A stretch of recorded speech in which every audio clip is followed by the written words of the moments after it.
Welcome to the Carl B. Phillips Show, hosted by gospel music industry veteran, recording artist, songwriter, producer, radio announcer, and actor, Carl B. Phillips. Join Carl as he talks with gospel recording artists, producers, songwriters, pastors, and other creatives about music, ministry, and life. Get ready for another great conversation on the Carl B. Phillips Show. This week's guest on the Carl B. Phillips Show, legendary gospel recording artist and award-winning songwriter, Pastor Rudolph Stanfield. Welcome to the Carl B. Phillips Show, y'all. I am so excited about the guest tonight. He is a gospel music legend. He's an award-winning songwriter.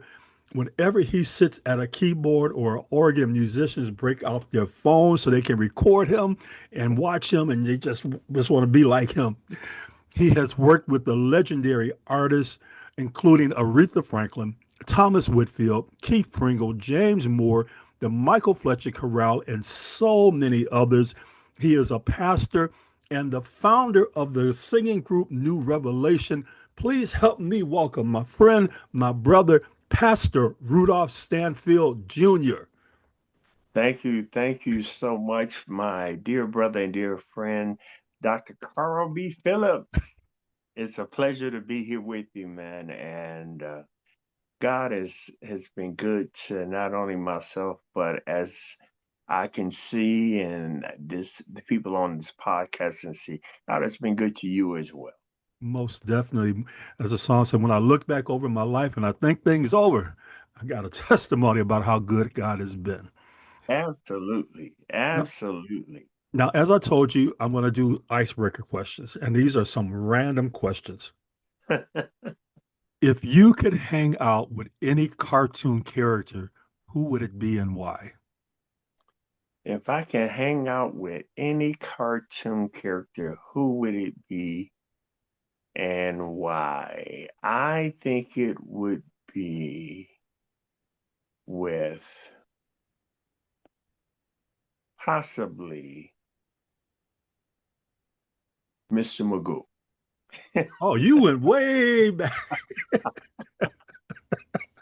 Okay. Why Mr. Magoo? It almost seems as though he walks and goes through life and in the world aimlessly. Okay. But at the same time, his whole demeanor just seems peaceful.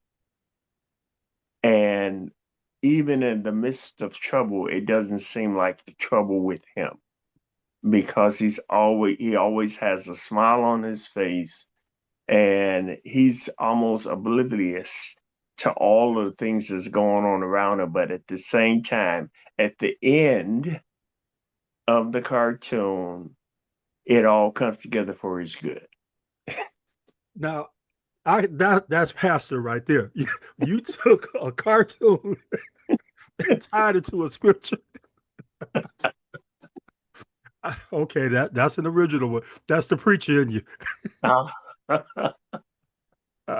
I love that answer. Wow. Caught you off guard. You really did. I asked the question and you came up with an answer and took it spiritual. Look at that. Let's talk a little bit about your parents, Bishop Rudolph Stanfield Sr. and Reverend Marva Lee Stanfield. How did they influence your love for music when you were growing up? Oh man. I just I was born into it. Mm-hmm. My parents met my biological parents, because I still have a mom that she's in music and ministry, missionary evangelist, Lillian Stanfield from Chicago, who married my dad some years after my biological mother passed. Mm-hmm. But my biological parents met at a church called the Church of Our Prayer, which was a mega church in the city of Detroit many years ago, back in the 50s. under the leadership of Dr. James L. Lofton and Senior. Mm. And my father was in the choir. He was also part of a group called the Lofton Airs, Okay. which consisted of people like the late great Eugene Hurley, um, soprano, the late uh, Shirley Moore, who was the mother of Reverend James Moore, Okay. um, and other singers. And the minister of music was Reverend Charles Ashley Craig II, Mm-hmm. the father of the Craig brothers, Mm-hmm. Reverend James or Bishop Charles Ashley Craig III and Bishop James Lindsay Craig, uh, who was the minister of music at the church at that time. Uh, he's maybe 8 or 9 years older than my dad. So my Mm-hmm. dad was in the choir, and my mom was in the choir, Mm-hmm. Marva Lee Stanfield, and they met there. They married, and they were under that music ministry. Being under that music ministry in the home where I was born, I literally grew up listening to music from the legendary Voices of Tabernacle, Mm-hmm. which was the choir that was founded and organized from Prayer Tabernacle Church. Our is initially was Our Faith Prayer Tabernacle, later became Prayer Tabernacle under the founding leadership of Reverend Charles Ashley Craig II. Mm-hmm. So, as a little child, my grandmother started me playing, who was also a musician. She played. Mm-hmm. Um, Her great aunt taught her to play. She taught my father to play, who Mm-hmm. played guitar, piano, and harmonica, and of course was a singer. And so in the home, we grew up listening to everything that was by the musicians I heard, didn't know I was listening to as a 4, 5, or 6 year old was Reverend Charles Ashley Craig II, uh, the great Alpha Bowden, um, Dr. Herbert Picard, and Reverend James Cleveland, who was also the minister of music at one time at Prayer Tabernacle Church, Mm-hmm. alongside Dr. Craig, Reverend Charles Ashley Craig II. So these are the things I heard as a kid growing up, Mm-hmm. um, uniquely, that would be a mentoring um, tool of mine from afar, just listening to these types of music, this type of music and musicians, uh, that would prepare me for a relationship later on in my life with some great people who was also mentored and who were around those exact same musicians in Mm-hmm. person when I was hearing it from records. Of course, I can't forget Reverend Charles Nix. And this is the music I grew up listening to in my home. Mm-hmm. And then, of course, my mom and dad were great singers and preachers. So you're a young person hearing this music. Your parents are helping you to develop your style. At 12 years old, you became the church organist. What was it like playing for your parents' church at 12 years old? Oh man, the whole thing was interesting, and it actually at 7 and 8, I started playing the piano at the church. Mm-hmm. Our musician at that time was the late Reverend Benny Johnson, uh, who passed recently within the last year or so. Mm-hmm. Um, and some people would know him as Blessed B. Johnson. Reverend Benny Johnson was our church organist, and he was a teenager. So he was an inspiration to me because that was the person I saw in-person playing for my dad. And then later on, when he went on to do other ministry, I had to graduate from playing the piano to going to playing the organ. And then at that particular time, uh, I was doing that. And in doing so, it was interesting because our church uh, was somewhat, of course, a family church when you're starting from the Mm. beginning. And my sisters, I had two older sisters, 5 years older, 6 years older. They were in the choir, of course, individuals that I grew up with or who watched me grow up. So it was challenging because back then I was able to hear parts. I started working with the choir, and everybody in the choir was older than me. Mhm. So that was a challenge.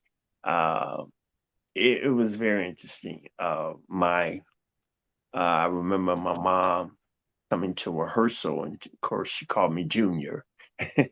So she explained to my siblings and some of the other teenagers and early, people who were in their early 20s. She said, I know he's young, but he's church organist, and I need you all to listen to him and follow the directions that he gives you.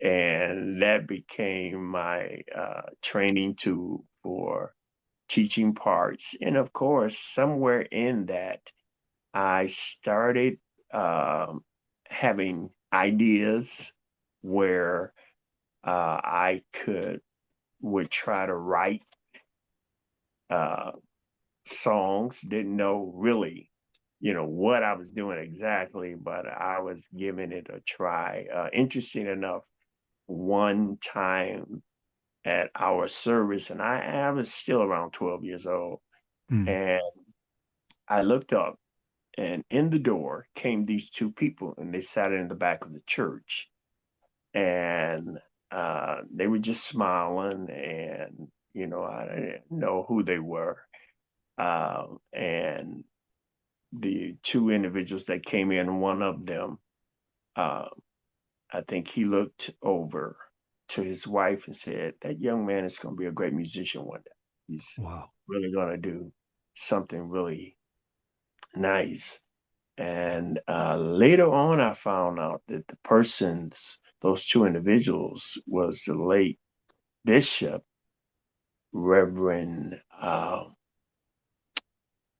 James Morton, Wow. and his wife at the time, Denise Morton. And Wow. carried that with me not long ago when Bishop Morton made his transition. That they remember coming to my dad's church, and I was on the piano and I was playing, and I was around 12. And at that time, we had a spinning organ by Hammond, which was the organ that only had 8 pedals. But that whole journey was so interesting. I laugh sometimes when I look at musicians now who it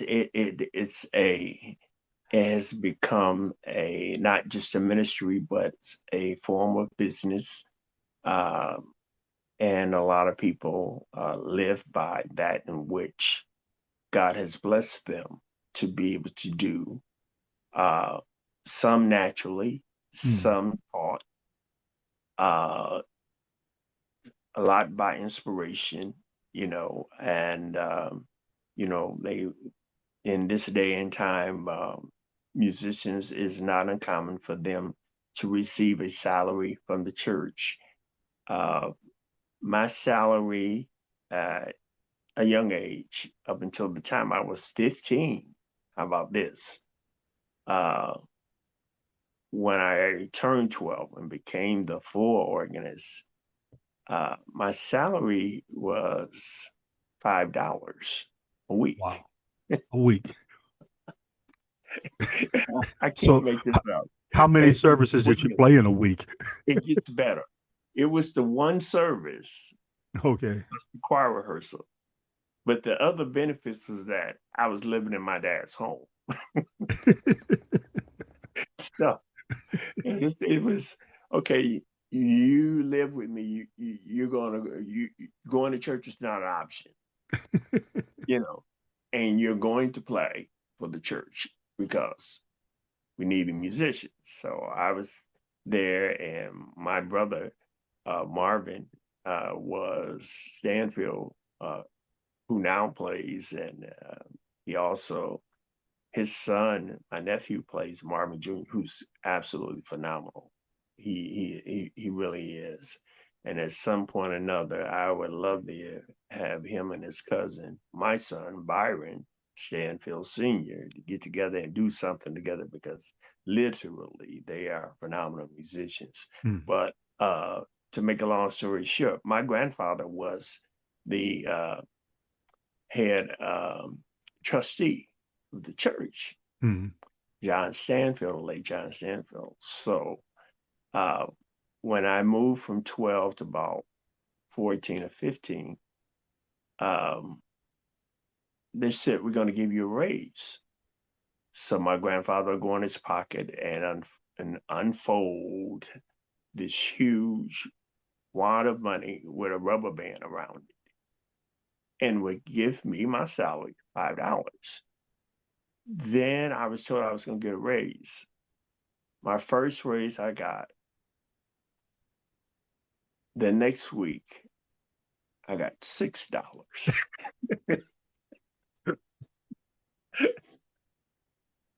This went on until I turned 15. Then they really bumped me up for real. That's Sunday at that point. Um, when they bumped me up about a year or two later, or whatever, my grandfather reached into that wad of money and poured out a $10 bill. So that was my final raise before um, I was allowed to go and play and start playing for other churches. Of course, that was not my father's desire, but my mom said, "Well, he's getting older now, and his talents is expanding, and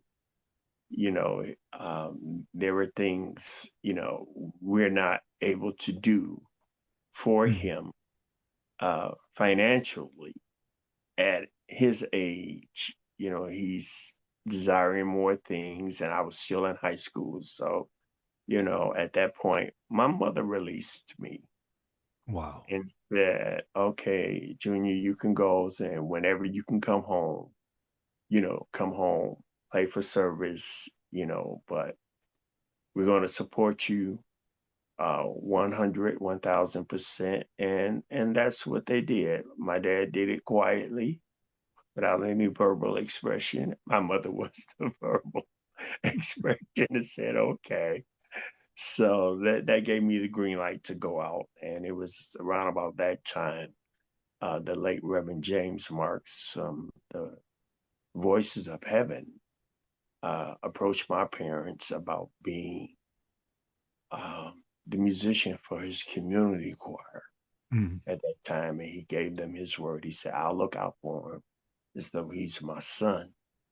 And if you would let him play for me. So he would come pick me up and bring me to rehearsals with the Voices of Heaven. And that was a huge deal for me because I Right. remember at 11, 12, and 13 going to hear the Voices of Heaven with Reverend James Marks and the late, great Ronnie Kersey. And they were singing aggregation, and they would go from musicals to sing, and people would follow them. And everywhere they go and sing at musicals, they would hold the Voices of Heaven to the very end Wow. because the people would stay for the musicals and would not leave.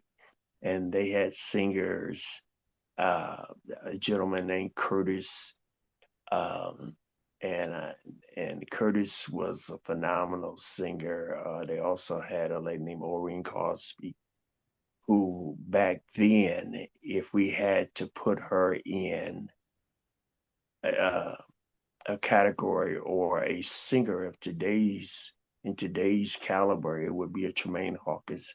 and they had the incomparable Vanessa Bell Armstrong, who was singing a song called Put a Little Love in Your Heart. And Yes. anybody from Detroit, they would know about that. So at that time, that was the first version of the Voices of Heaven. And then they had two other versions after that.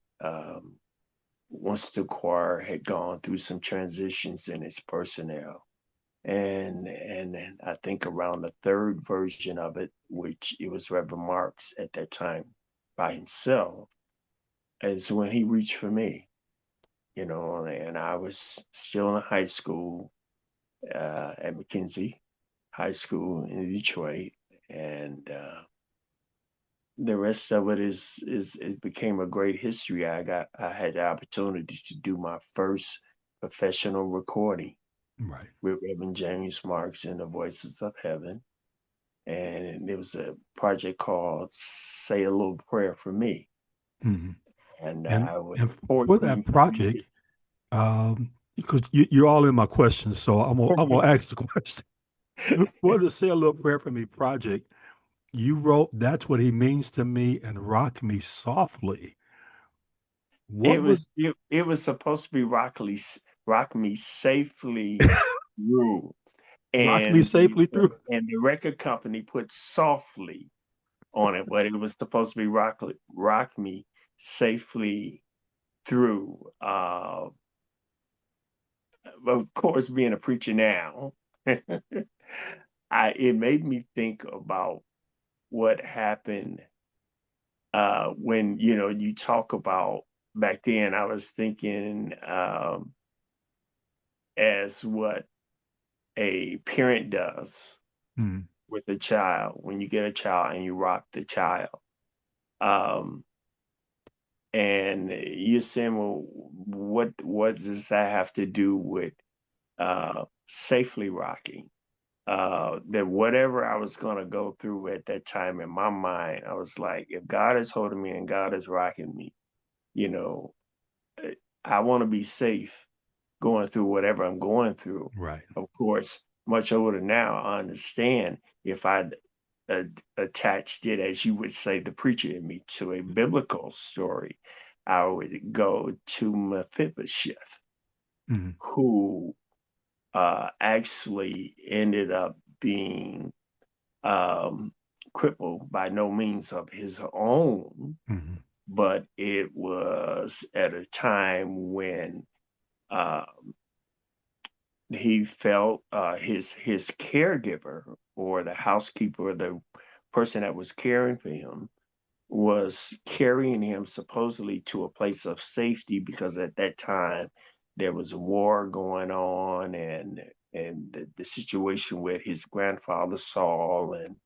and his father Jonathan, who David loved as a brother, uh, not knowing that David would not harm him, even though the war was between David and his grandfather, that the in the housekeeper's attempt to carry him to safely, he was dropped, right.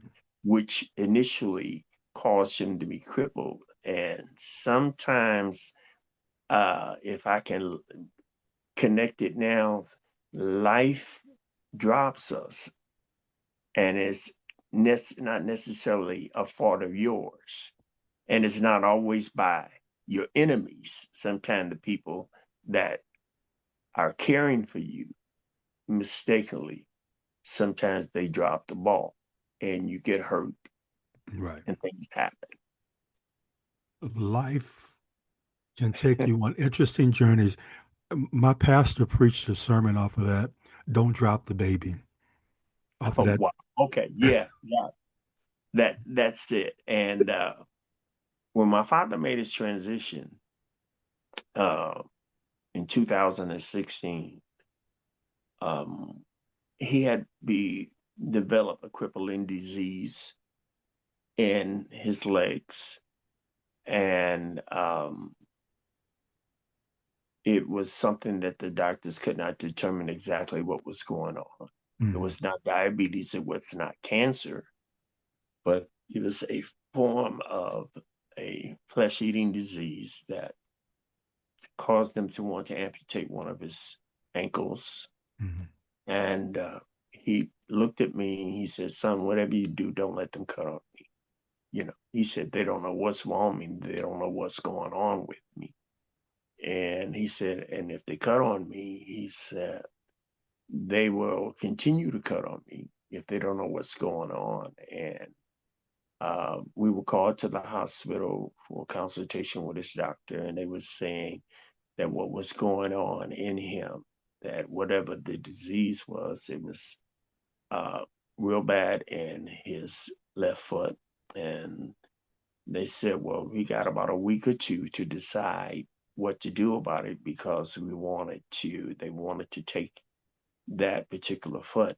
Later on, they came back 2 or 3 days later, not 2 weeks later, and said, we're looking at the x-rays and checking everything out, blood work, and it looks like we need to go up to his knee. And I Mm. said, my father was right, in what he was saying. And so his thing was, I'm going out of here the way I came in here. He Wow. said, with 2 legs. He said, and he looked at me and told me 3 months before that. He said, son, I'm just having this conversation with you. He said, it's well with my soul. Mhm. That it is well. He said, and I know that if God don't heal me on this side, he'll heal me on the other side. Wow. They put my father in hospice because he wouldn't allow them to take his leg. They gave him they put him in hospice around the 1st of February. They gave him 2 weeks to live. Mhm. He lived until April 16th, 15th. But before then, when I went to see him, um, I was uh, I hadn't been long with the kidneys, so I was restricted from going to any hospitals. Mhm. But I snuck up, see my dad, of course, with a mask on. And when I went to see him before he made his transition, that one leg was wrapped, you know, and he was laying there. And my dad was such a man of faith. I remember my mom, missionary Lillian, called, and they told her one of the signs that he was just going to completely decline in his health was he would stop eating, wouldn't have an appetite. So she called myself and my brother Marvin and said, "You need to come, Rudy. You need to get down here and see your dad. Your dad is not eating." So I went down to see him, and I'm going to make this short and cut to the end of this because uh, I went down to see him, and when I got there, I was checking on him. I said, "Dad, how are you?" And I said, "You're not eating." I said, "You want something to eat?" He said, "Oh, son, I'm a little hungry." I said, "Well, Mom saying you're not eating. You weren't eating." He said, "Oh, I was just talking to the Lord and fasting and praying." I Wow. said, "So you didn't think to tell them that you weren't eating because you were fasting?" He said, "Oh, it was none of their business except between me and God." And so that was his sense of humor. And so the day he passed and they called me to the hospital, I went to see him, to see his remains. And when they were pulling the sheet back to prepare to take him out of the room, I noticed his other leg, which nothing was wrong with it, was completely wrapped. They were preparing to take both legs. Oh my goodness. So at his homegoing, uh, my mom asked if I would do my father's eulogy, Mhm. the last thing I wanted to do. And I know people were looking at me, as if to say, where is he going with this? And I preached. The message was, go fetch him. Mhm. Of course, in the Bible, when David got ready to bless the house of Saul, or of his best friend Jonathan, he asks, is there anyone left from the house of Jonathan? You know, Mhm. and one of his servants came and said, yes, he has a son, in a place, we have to find him. And of course, the search went out for Jonathan's son, which was Mephibosheth, who was hiding in a place where they did not expect anything to grow or anything to live because they felt that would be safe. No one would look for him there. And then when David found out that Jonathan had a son, his saying was, go fetch him, bring him here. So the sermon that I ministered on at my father's homegoing was, the king said, go fetch him, Wow. bring him to my table, set him at my table.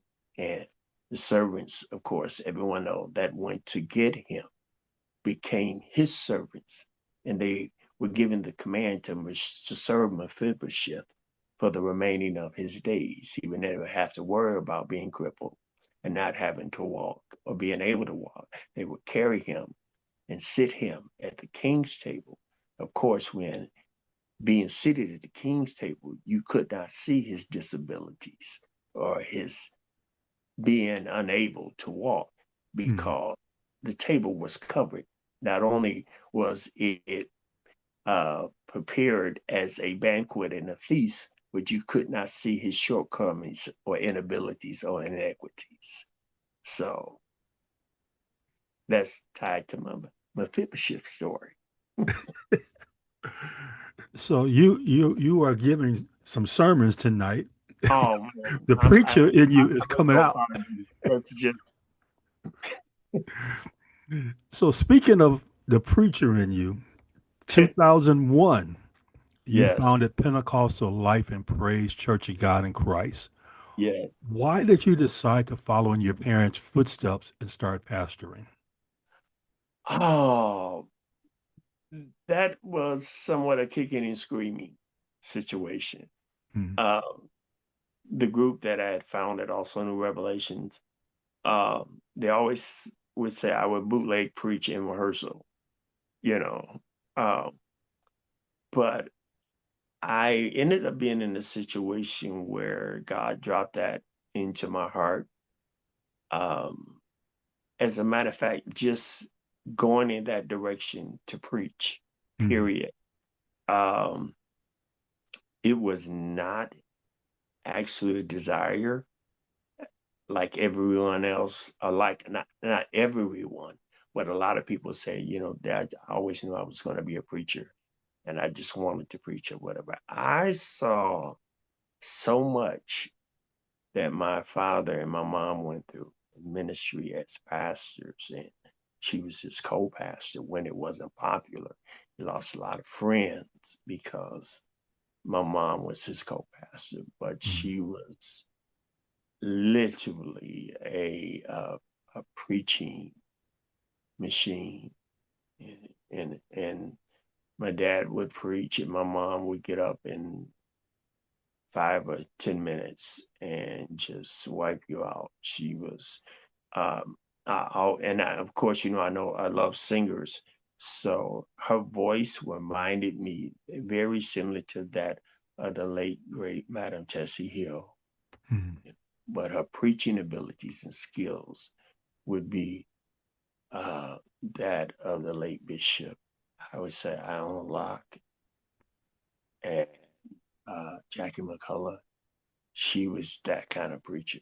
Wow. So, of course, that made a lot of people angry, but my father was her greatest supporter, never held her back.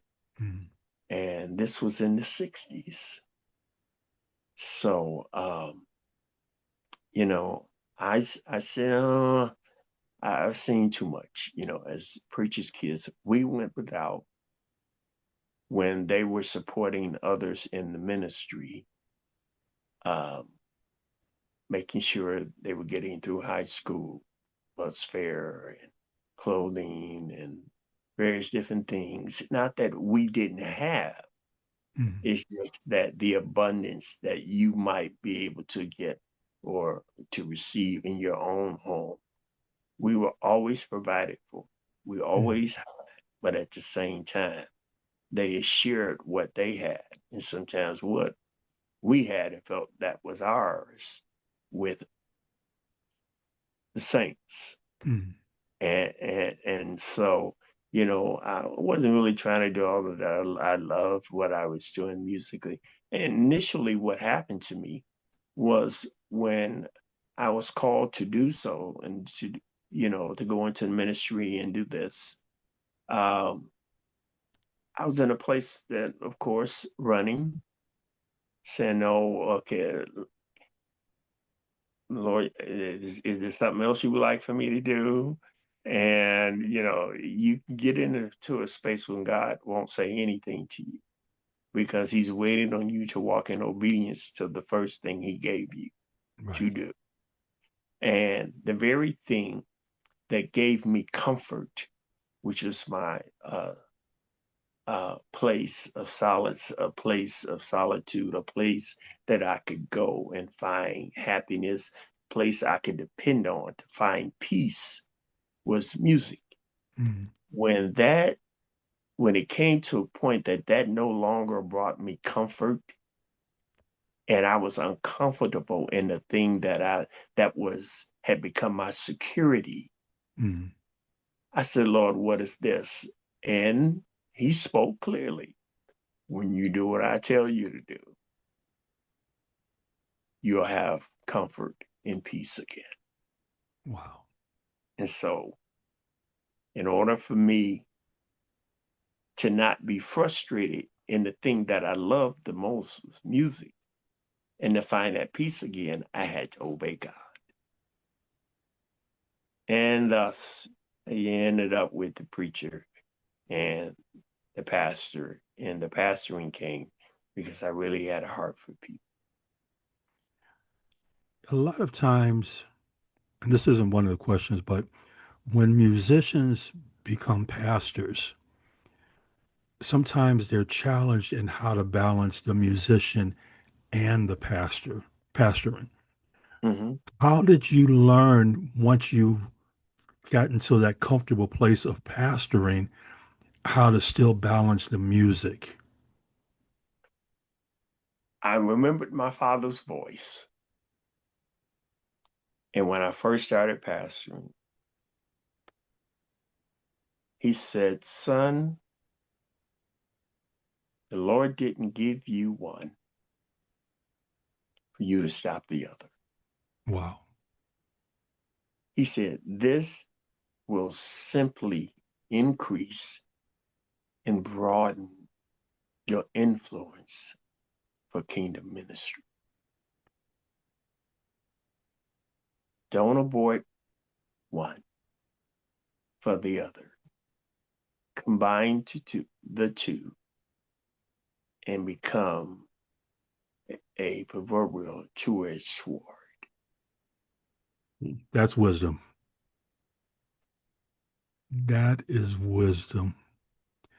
The Carl B. Phillips Show is produced by Carl B. Phillips for Prove Me Productions. For more information about Carl B. Phillips, visit carlbphillips.com. Subscribe to The Carl B. Phillips Show on YouTube or your favorite podcast outlet.